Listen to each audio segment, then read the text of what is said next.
những người Việt mình đến nước Anh.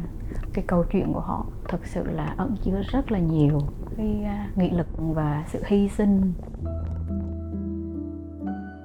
Ngày đầu tiên mình đến UK đó là năm 27 tuổi. Tiết trời rất là nhẹ nhàng, se se thôi chứ chưa có lạnh lắm mà vẫn còn nắng, rất là đẹp. Một cái cảm giác bình yên rất là lạ luôn ấy. Được kết duyên với cái mảnh đất này, mình coi nước Anh là một cái ngôi nhà thứ hai của mình.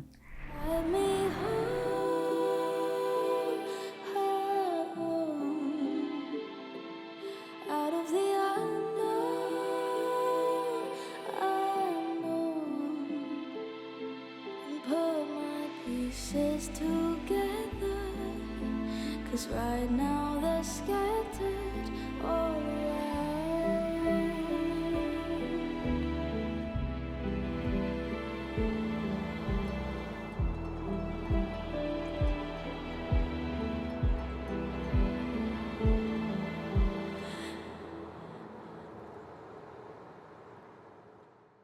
Thì mình may mắn là giành được cái học bổng của chính phủ Anh. Đó là lý do mình đến với UK. Mình sang UK bởi vì là mình rất thích được đi du học từ thời cấp 2, cấp 3 rồi. Hiện tại mình là dược sĩ, đang sinh sống và làm việc tại thành phố Leeds. Năm nay 88, sang năm 88 tuổi.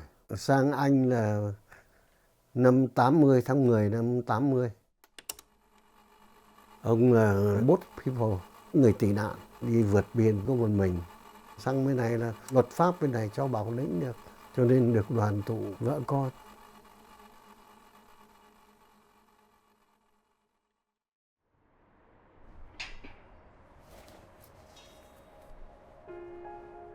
Mình mất khoảng thời gian là tổng cộng 10 năm để đủ điều kiện trở thành công dân Anh.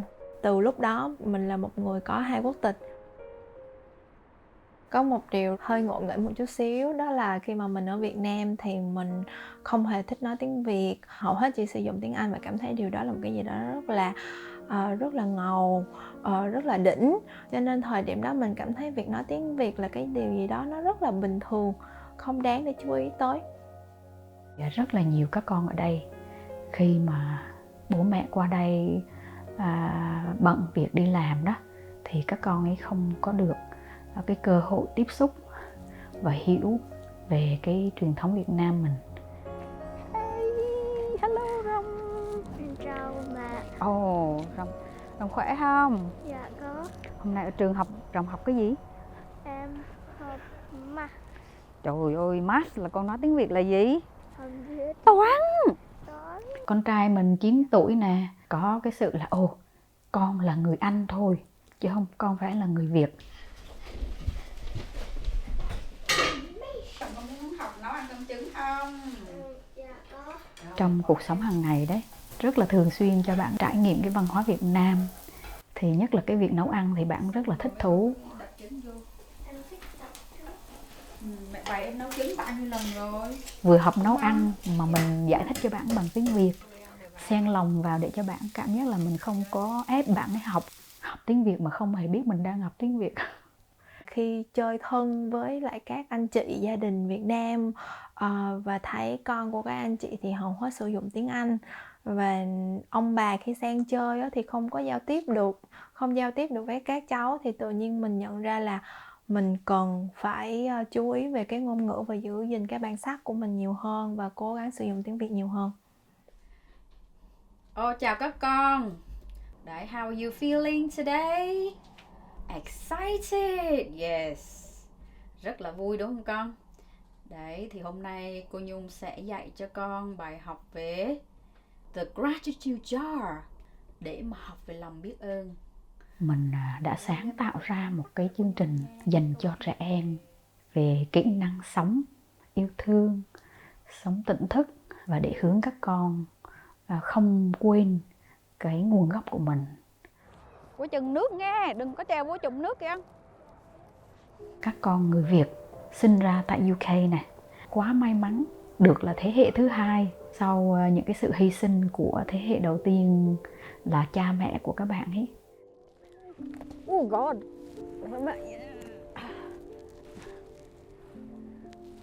Thì mình có giúp biên phiên dịch cho những người Việt mình đã đến nước Anh bằng container chở hàng mà chạy trốn trong rừng rồi đó. Những cái câu chuyện nghe mà mình không thể tin nổi. Đó là cái thế kỷ 21 mà mình đang sống luôn ấy.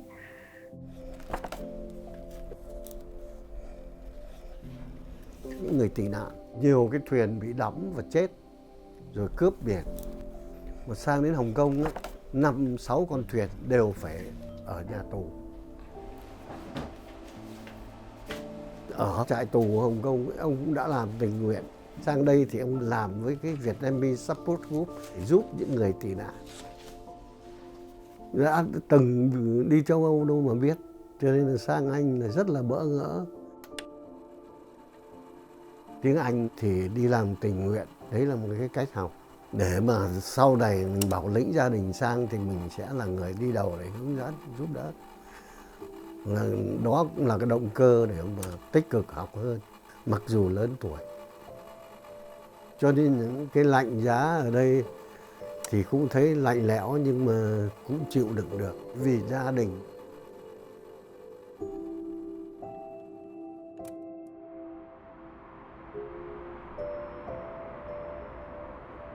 Mười năm về trước, khi lần đầu tiên cảm nhận được cái lạnh của mùa đông, khung cảnh nó khá là buồn.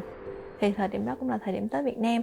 Khi mà tình cờ gặp những cái chị Việt Nam ở bến xe buýt thì mình đã được giới thiệu với cộng đồng người Việt Nam là sinh viên ở trong trường đại học. Nhờ đó mà cái Tết đầu tiên của mình cảm thấy là ấm cúng hơn. Đã tưởng là mình đã không thể có Tết nhưng mà vẫn có Tết. Đón Tết ở Việt Nam á, thì mình hầu hết là mình đón Tết giữa gia đình và bạn bè thôi. Còn đón Tết ở bên UK đó là mình đón Tết cả cộng đồng. 4 tuần nữa là Tết thôi đúng không? Thế thì đấy thì chắc là em ở lại Manchester để tham gia Tết thôi. Đây, cái áo này chị sẽ mặc cái áo này. Màu trắng cổ thuyền và áo có in hả? In hoa đào đúng chị? Thêu luôn ấy. Trời ơi, thêu bằng tay luôn nha. Rồng có lên hát không? Tết này có định Đấy, rồng là bài Tết đến rồi mọi năm, còn rủ mọi người lên nhảy nữa. Chắc thì tối hôm trước mình đến mình làm cũng như mọi năm đi. Cho nó vui với lại để mình chuẩn bị không khí giao thừa luôn đúng không chị?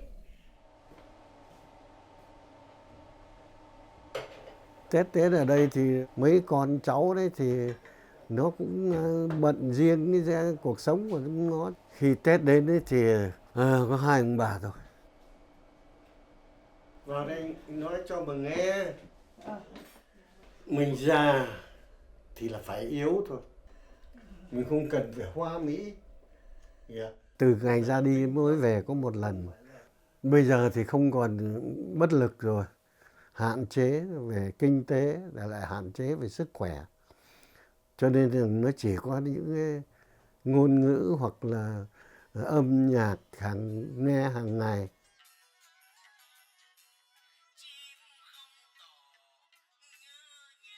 Nhớ mà kể cả những giấc mơ, cũng mơ đến những hình ảnh Việt Nam.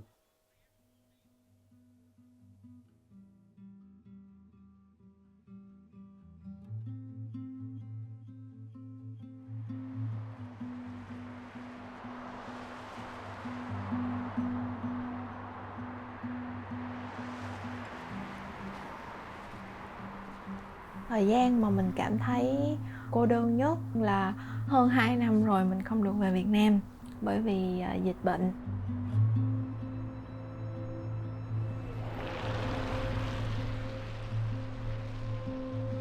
Mười năm ở UK, cuối cùng mình cũng đã có thể gọi đất nước này là nhà, là quê hương thứ hai. Những cái cảm giác mà nhớ nhà hay là nhớ bố mẹ đôi khi nó đã bị dồn nén bởi những cái sự bận rộn ở bên này. Nhưng mà những dịp cận Tết như thế này thật sự không thể không khỏi nhớ về Việt Nam. Rất nhớ bố mẹ và rất mong cái Tết năm sau có thể được về nhà.